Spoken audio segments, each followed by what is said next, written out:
वकीलों के गले से बैंड उतार के पट्टा पहना दे, लेकिन वो ये भूल गई कि वकील पट्टा पहनाते हैं, पहनाने वाला उनको पैदा नहीं हुआ आज तक। ये सरकार को और मोदी जी अमित शाह जी को समझ लेना चाहिए। ये तो गए हो कि जज भी अगर कोई तुम्हारी बात ना माने, अपने क्लाइंट की रक्षा करने के लिए तुम्हें मजबूती से लेकिन रिस्पेक्टफुली अपनी बात रखनी है, मजबूती से रखनी है, जज से दबना नहीं है। ये हमारा कानून कहता है। चाहे पीएम की कुर्सी हिल जाए, चाहे लॉ मिनिस्टर की कुर्सी हिल जाए, चाहे वीसीडी का कुर्सी हिल जाए, लेकिन हम अपनी मांग को मान के ही लेंगे। हमारे हाथ पैर नहीं बांध दिए जा रहे हैं, हमारे हाथ पैर के साथ साथ हमारे गले में फांसी लगा के ये कहा जा रहा है कि आप या तो मर जाओ या हमारे हिसाब से चलो। तो हम मरना मंजूर करेंगे, मोदी जी के हिसाब से नहीं चलेंगे।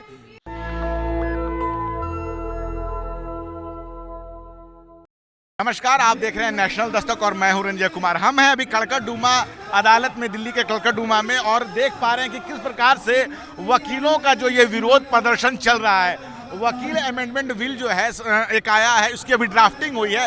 28 फरवरी तक सुझाव मांगे गए हैं, लेकिन उसके पहले ही पूरे देश के वकीलों ने जो है इस संशोधन का विरोध किया है। उसको लेकर जो है विरोध प्रदर्शन चल रहा है। संविधान को कैसे कैसे नुकसान पहुंचाना चाहती है, संविधान बचाने की जो जिम्मेवारी होती है वो सबसे ज़्यादा वकीलों पे होती है, लेकिन वकीलों के भी पर कतरने की तैयारी सरकार कर रही है। सरकार चाहती है कि आप हड़ताल न करें और उसके खिलाफ ही आप लोगों ने हड़ताल कर दी।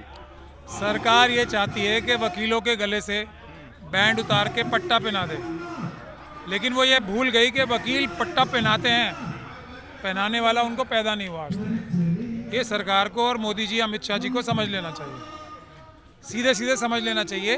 तो अब बात ये नहीं रह गई है एडवोकेट्स प्रोटेक्शन बिल की, ये एडवोकेट्स बिल की 2025 की। बात ये है कि आपदा में अफसर, हम लोग बहुत दिन से वकील एक जो कानून है वो चाहते हैं कि जैसे डॉक्टर्स को, जजेस को, सरकारी अफसरों को प्रोटेक्शन मौजूद है ना, उसी तरीके से वकील, क्योंकि देश का न्यायिक व्यवस्था में सबसे बड़ा काम और रोल अदा कर रहे हैं, सबसे बड़े रखवाले हैं संविधान और कानून के, तो उनको भी एडवोकेट्स प्रोटेक्शन एक्ट के माध्यम से प्रोटेक्शन मिलनी चाहिए। अगर दूसरे प्रोफेशन से ज़्यादा नहीं तो उनसे कम भी नहीं, बराबर की तो मिलनी चाहिए, जजेस के बराबर प्रोटेक्शन। अब वो डिमांड है हमारी। ये तो गए हो, इसमें कुछ नहीं है। अभी मैं झांसी जा रहा हूँ, वहाँ पे मेरा एक और भी प्रोग्राम है, और वहाँ की भी बार एसोसिएशन से बात करके कल इलाहाबाद हाईकोर्ट बड़ी स्ट्राइक की है पूरे देश में, हरियाणा में, राजस्थान में, तमिलनाडु में, सब जगह स्ट्राइक हो चुकी है। और एक मनन कुमार मिश्रा जी हमारे वो हैं बार काउंसिल के चेयरमैन, उन्होंने 19 तारीख को एक चिट्ठी लिखी जिसमें ये कहा कि सरकार ने मुझे ही धोखा दे दिया। आप लोग ये पूछ रहे हैं ना, अभी तो बिल आया ही नहीं, अभी से आप क्यों, मतलब हम बाढ़ आने दें, तबाही मचाने दें, उसके बाद हम बाढ़ दोबारा बनाएं, मतलब घर दोबारा बनाएं। हम इतने बड़े बेवकूफ़ नहीं हैं। बाढ़ आ रही है, हमने भांप ली, हमने पता कर लिया बाढ़ आने वाली है, हम उसको वहीं रोक देंगे बांध बना के। बिल अभी आएगा ही नहीं, खत्म। अब आगे सुनिए। सरकार तो कह रही है कि दलालों को जो है कोर्ट से खत्म करने के लिए बिल लाया जा रहा है और भी बहुत सारी सहूलियत दी जा रही है। ये सरकार सबको बेवकूफ़ बना सकती है, तो अब इसका मतलब ये थोड़ी है वकीलों को भी बेवकूफ़ बना लेगी। वकील और ख़ास तौर पे डिस्ट्रिक्ट कोर्ट के वकील तो जिरा करनी जानते हैं ना, क्रॉस एग्जामिनेशन, हर झूठे के मुंह से सच निकलवाना वकीलों को आता है। तो ये जो सरकार के अंदर जो लोग हैं जो झूठ बोल रहे हैं हमसे, मनन कुमार मिश्रा जी को शायद ट्रायल का वक्त ज़्यादा नहीं आता होगा, इसीलिए उनसे झूठ बोल गए। हम तो ट्रायल लॉयर्स हैं ना, बाद में ही तो हाई कोर्ट सुप्रीम कोर्ट गए हैं, हमने उनका झूठ वहीं पकड़ लिया। अब मनन कुमार मिश्रा जी को थोड़ा टाइम लगा पकड़ने में, उन्होंने 19/2 को चिट्ठी लिख के बताया कि जी मुझे धोखा दे दिया, और वकीलों में बड़ा रोष है और वो स्ट्राइक कर सकते हैं। हमने इशारा पकड़ लिया। मुझे खुशी है, गर्व है कि हमारी जो डिस्ट्रिक्ट कोर्ट दिल्ली की जो कोऑर्डिनेशन कमेटी है उसने सबसे पहले पकड़ लिया, और कड़कड़डूमा के लोग जो हैं वो उसमें भी सबसे पहले थे, जो कड़कड़डूमा की बाहर है।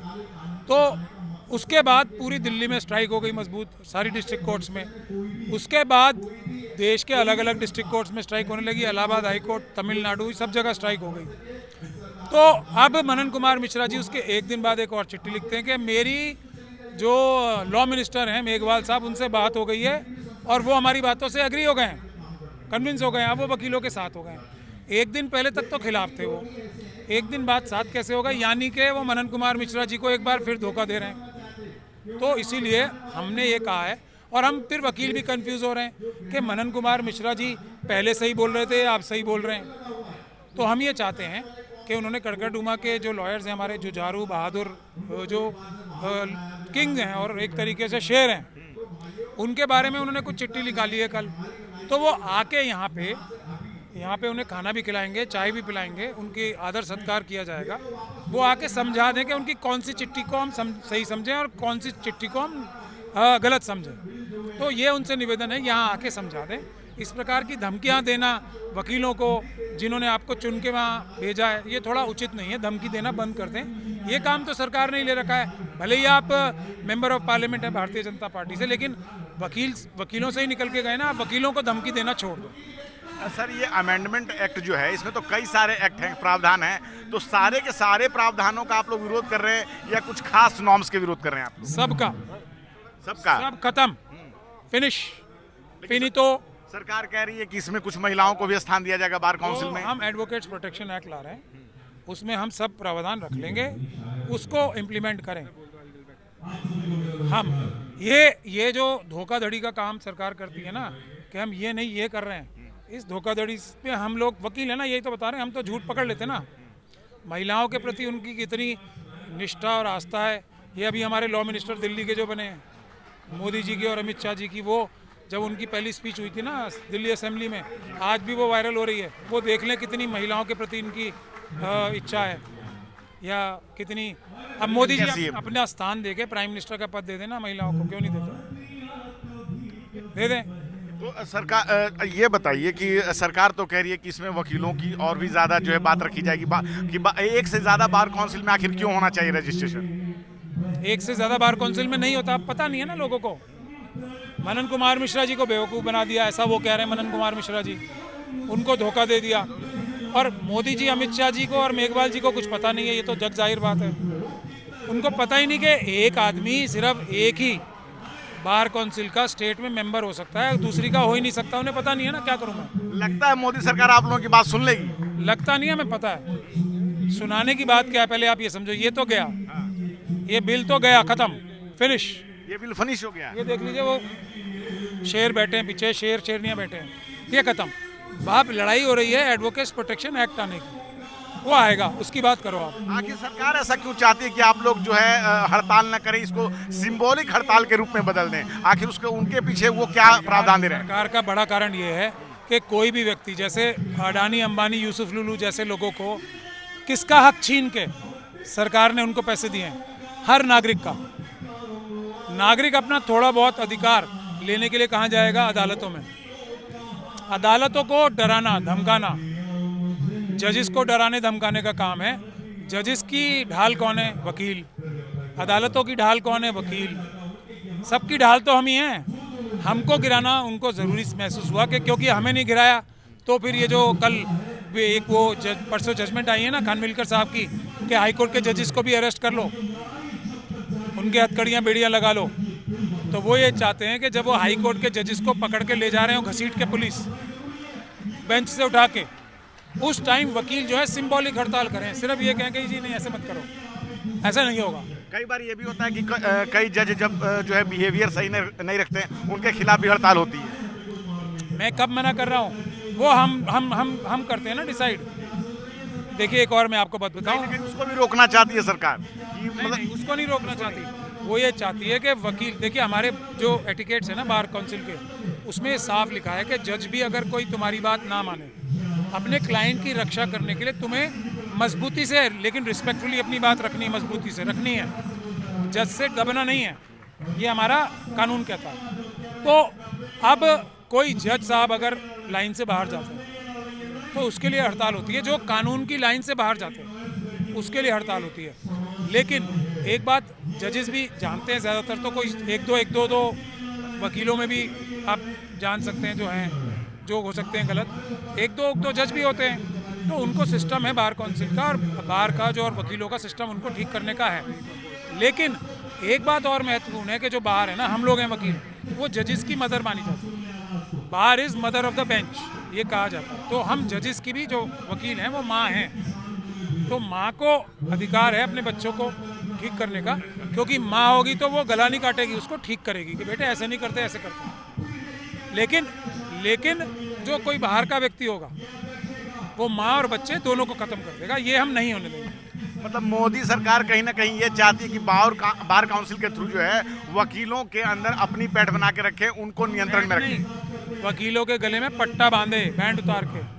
वकील बांधते हैं, पट्टा बंधवाते नहीं, सीधी कहीं बात। ना कहीं आप लोगों को प्रोवाइड करें, अपने नियंत्रण में करने के लिए ये सारा कानून है। हाँ, सब चीज़ें अपने नियंत्रण में, आरबीआई अपने नियंत्रण में, ईडी अपने नियंत्रण में, सीबीआई अपने नियंत्रण में, सीईसी अपने नियंत्रण में, सब कुछ, किसी और को कुछ नहीं। आपकी मैंने बोल दिया आप बंद कर दो, इसे बंद कर दो, आप कपड़े उतार दो, कच्चे में आ जाओ, ये चाहती है सरकार, नहीं होगा। चलिए, आपने हमसे बात की, बहुत बहुत शुक्रिया। तो महमूद प्राचा साहब थे और किस प्रकार से उन्होंने बताया कि अभी के समय में लगातार जो है सरकार हर संस्थाओं में घुस रही है, मंदिरों मठों में घुस रही। बोध गया में भी एक वहाँ जो है विरोध प्रदर्शन चल रहा है और अब वकील भी जो है मोदी सरकार के खिलाफ, इस विधि मंत्रालय के इस प्रस्ताव के खिलाफ कि उनको हड़ताल न करने दिया जाए, बाहर के लॉ फॉर्म को यहाँ आने दिया जाए, बहुत सारे प्रावधान है। और भी लोगों से बात करते हैं। भाई साहब, क्या कहना चाहेंगे जो ये प्रस्ताव आया है, अभी मोदी सरकार लेके आई है? ये जो प्रस्ताव लेकर आए हैं, ये अमेंडमेंट बिल वापस होगा और इन्हें वापस लेना पड़ेगा। जैसा हमारे महमूद प्राचा जी ने कहा कि ये जो बैठे हैं ये शेर हैं, ये शाहदरा बार के शेर हैं जो बैठे हैं, और ये शाहदरा बार के शेर बीसीआई बीसीडी सभी को झुका देंगे जब तक ये अमेंडमेंट बिल नहीं होगा। ये तो सरकार को झुका देंगे, ये वकील भाई हैं। और मैं तो ये कहता हूँ, ये हमारे पूरे भारत देश में जितने भी वकील भाई बैठे हैं सब एकजुट हैं और ये झुका कर रहेंगे, और ये अमेंडमेंट बिल बिल्कुल वापस होगा जी, 100% वापस को आज़ादी दिलाने में वकीलों ने बहुत इंपॉर्टेंट भूमिका निभाई है। लेकिन अब मोदी समर्थक लोग जो है आप लोगों को ही देशद्रोही करार करने के लिए प्रोपेगेंडा रचेगी। नहीं, कोई मोदी समर्थक नहीं है, कोई सरकार समर्थक नहीं है।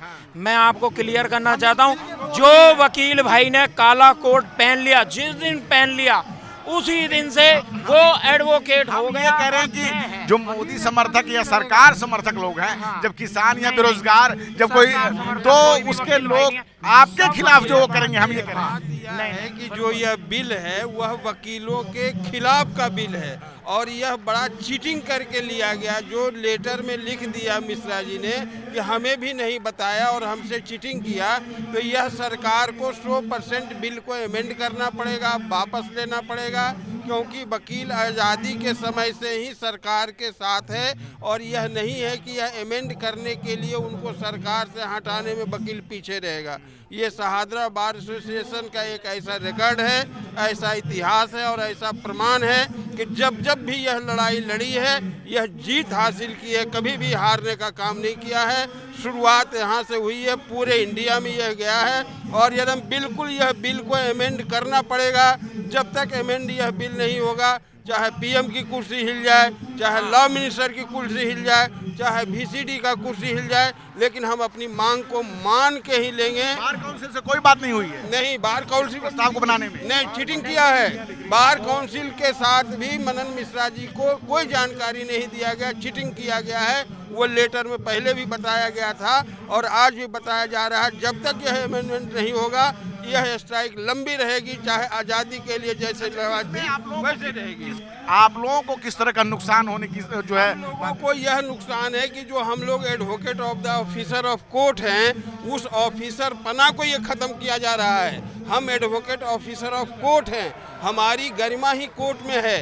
हम ही क्लाइंट को बताते हैं कि जज के सामने ऐसे जाना है, जज से ऐसे बात करना। अगर हम लोग क्लाइंट को बहका देंगे तो जजों की कुर्सी हिल जाएगी और ये राष्ट्रपति जजों के प्रधान होते हैं, उनके निकट तक भी जाके ये बातें नहीं मानेगा।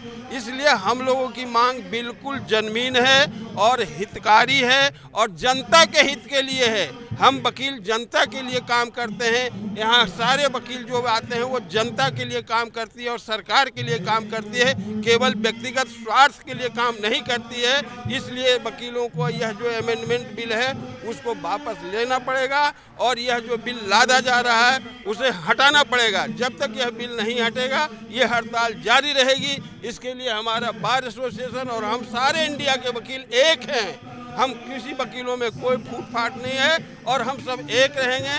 जब तक बिल अमेंड नहीं होगा तब तक हम एक हैं। बिल्कुल, मैं ये कहना चाहूँगा इस बात में एक बात जोड़ता हूँ कि जो MP MLA काउंसलर जो भी बनते हैं तो वकील भाई ही उनका नॉमिनेशन फाइल करवाते हैं।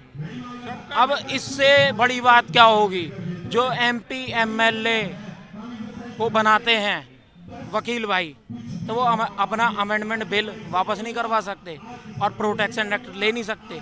तो ये लेकर रहेंगे, पूरे भारत के वकील एकजुट हैं, एकजुट रहेंगे। आप क्या बोलना चाहते हैं? इसमें सर ये बहुत सारे इश्यूज हैं। जैसे सरकार कहती है कि आप है ना इस बिल के अकॉर्डिंग कि जो क्लाइंट है ना वो वकील के ऊपर भी केस फाइल कर सकता है, ये पूछ सकता है कि आपने ये जो केस आ रहे हो किस वजह से आ रहे हो हमारा। देखिए सर, जब भी कोई केस होता है ना तो there are two parties, party A and party B. ये तो कहीं भी नहीं हो सकता कि दोनों पार्टी केस जीत जाए, बिल्कुल सही बात है। क्योंकि एक पार्टी तो कहीं ना कहीं झूठ बोल ही रही है और वकील को वो जो आके बताती है वकील उसी को आगे रखता है। देखिए एविडेंस जो होता है वकील का नहीं होता, पार्टी का होता है। जब सामने वाला लॉयर क्वेश्चन पूछता है तो वो सामने वाली पार्टी से पूछता है, वो पार्टी होती है जो अपने केस के अंदर सही या गलत बात बताती है। दो व्यक्ति के बीच का मामला है, तो इसके अंदर एक पार्टी तो हमेशा हारेगी हारेगी। अब इसके अंदर आप वकील के खिलाफ ही केस कर दो तो वकील अपने केस लड़ेगा या सोसाइटी के लिए वहाँ पे खड़ा होगा। दूसरी चीज, अब वकील को कहा जाता है कि अपनी आप बात, जैसे एक लॉ बन गया, वकील अपनी बात भी आगे नहीं रख सकता। क्या बोला, एक टोकन स्ट्राइक कर दो एक दिन की, और उसमें आप दूसरे एडवोकेट्स को भी नहीं रोक सकते, क्लाइंट्स को नहीं रोक सकते, आप किसी को परेशान नहीं कर सकते। एक टोकन स्ट्राइक हो जाएगी और वो भी टोकन स्ट्राइक के बाद आप दूसरे दिन पैर बांध दिए जा रहे हैं। बिल्कुल 100% हमारे हाथ पैर नहीं बांध दिए जा रहे हैं, हमारे हाथ पैर के साथ साथ हमारे गले में फांसी लगा के ये कहा जा रहा है कि आप या तो मर जाओ या हमारे हिसाब से चलो। तो हम मरना मंजूर करेंगे, मोदी जी के हिसाब से नहीं चलेंगे। क्योंकि जो मेघवाल साहब हैं ये सारे पपेट हैं, जो सारी की सारी कैबिनेट होती है मोदी जी की पपेट है।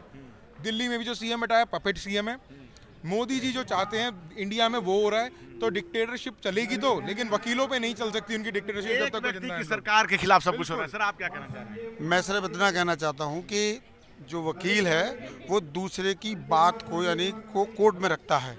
जब वो डर के माहौल में होगा, उसे अपने खिलाफ कार्रवाई किया या उसकी कोई आशंका होगी तो वो अपनी बात कैसे रख पाएगा।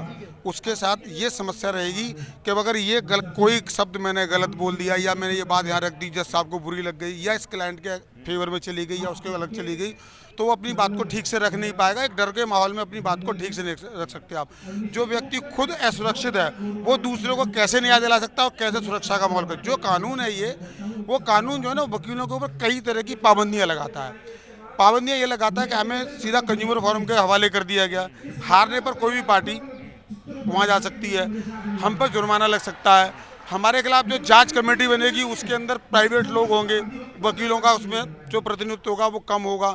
हड़ताल के बारे में मेरे भाई ने बताया, सांकेतिक हड़ताल कर सकते हैं। तीसरा जो सबसे महत्वपूर्ण काम है वो ये है, इसके अंदर जो ज़्यादा विवादित है, विदेशी फर्मों को यहाँ पर लाकर प्रैक्टिस के लिए कहा जा रहा है। जबकि हमारा कानून ये कहता है कि जो यहाँ की यूनिवर्सिटी से जिसने डिग्री ली है, जो यहाँ का जो पढ़ा लिखा है, यहाँ का आदमी वो वकालत करेगा। अगर बाहर के यहाँ पर लॉ फर्म वो वकालत करेंगे तो बड़े क्लाइंट, मोटे क्लाइंट उनके पास चले जाएंगे और उनकी लायबिलिटी हमारे देश में कानून के प्रति क्या होगी। अगर मान लो उनसे कोई गलत काम होता है तो 2 मिनट में बोरिया वजह समझ लेंगे, विदेश चले जाएंगे। किसके खिलाफ कार्रवाई करोगे? हम लोग बच गए जो यहाँ देश में रहते हैं, देश में प्रैक्टिस करते हैं। हमारे खिलाफ जो है ना आप जो कानून ला के आए हो तो यानी हमारे खिलाफ अंकुश है और दूसरों को आप छूट दे रहे हैं। बाहर से बुला रहे हैं आप लोगों का काम खत्म करो, हमारा काम खत्म करो। तो मैं इसमें इतना ही कहना चाहता हूँ कि जब तक ये प्रपोज्ड बिल जो है, जो अमेंडमेंट प्रपोज्ड बिल है जो 2025, जब तक ये वापस नहीं होता तब तक हम सड़कों पर हैं। हमारी बात नहीं मानी जाती तो अब तक हमारा आंदोलन शांतिप्रिय है। इसके आगे हमारा ये आंदोलन उग्र भी हो सकता है और इसके दूसरे तरीके में हम अपना सकते हैं। सरकार से हमारी गुजारिश है, प्रार्थना है कि इस जो प्रपोज्ड बिल है इस पर वो पुनर्विचार करे या उसको वापस ले, या जो अधिवक्ता कह रहे हैं, जो हमारे सुझाव हैं उनके अनुसार हमें हमारी सुरक्षा के लिए जो कानून बनाना उस पर ध्यान दे। इन फिजूल की बातें, हमारी नज़रों में फिजूल की बातें, इन पर ध्यान ना दे, ये हमारी गुजारिश है। तो देखिए किस प्रकार से कड़कड़डुमा के वकील और पूरे देश के वकील जो हैं आज जो है सड़कों पे हैं, विरोध प्रदर्शन कर रहे हैं कि किस प्रकार से बाहर की कंपनियों को बुलाया जा रहा है और देश में पहले से बेरोजगारी है लेकिन बाहर के लॉ फर्म्स को यहाँ बुलाया जा रहा है और इनके ऊपर जो है कार्रवाई की जाएगी। अगर ये केस हार जाते हैं, दो पार्टी होती है तो कोई ना कोई केस हारता है, अगर ऐसा कुछ उन्हें लगता है तो वो कंज्यूमर फॉर्म में जा सकते हैं। दूसरी बात कि इनके स्ट्राइक करने के अधिकार को ही जो सिंबॉलिक में बदल दिया जाएगा, जिस पे संविधान बचाने की जिम्मेवारी है, अब उनको भी उनके गले में ही पट्टे लगाने की तैयारी कर रही है मोदी सरकार। आप क्या सोचते हैं? अपनी राय जरूर दें। मैं रंजय कुमार, कैमरामैन आशीष के साथ, नेशनल दस्तक। धन्यवाद। नेशनल दस्तक की आपसे गुजारिश है कि अगर इसको बचाना चाहते हैं तो नेशनल दस्तक को सब्सक्राइब करने के लिए रेड कलर के सब्सक्राइब बटन को दबाएं, फिर बेल आइकन की घंटी दबाएं। नेशनल दस्तक को बचाने के लिए बहुत जरूरी है कि हर खबर को शेयर करें, लाइक करें, कमेंट जरूर करें।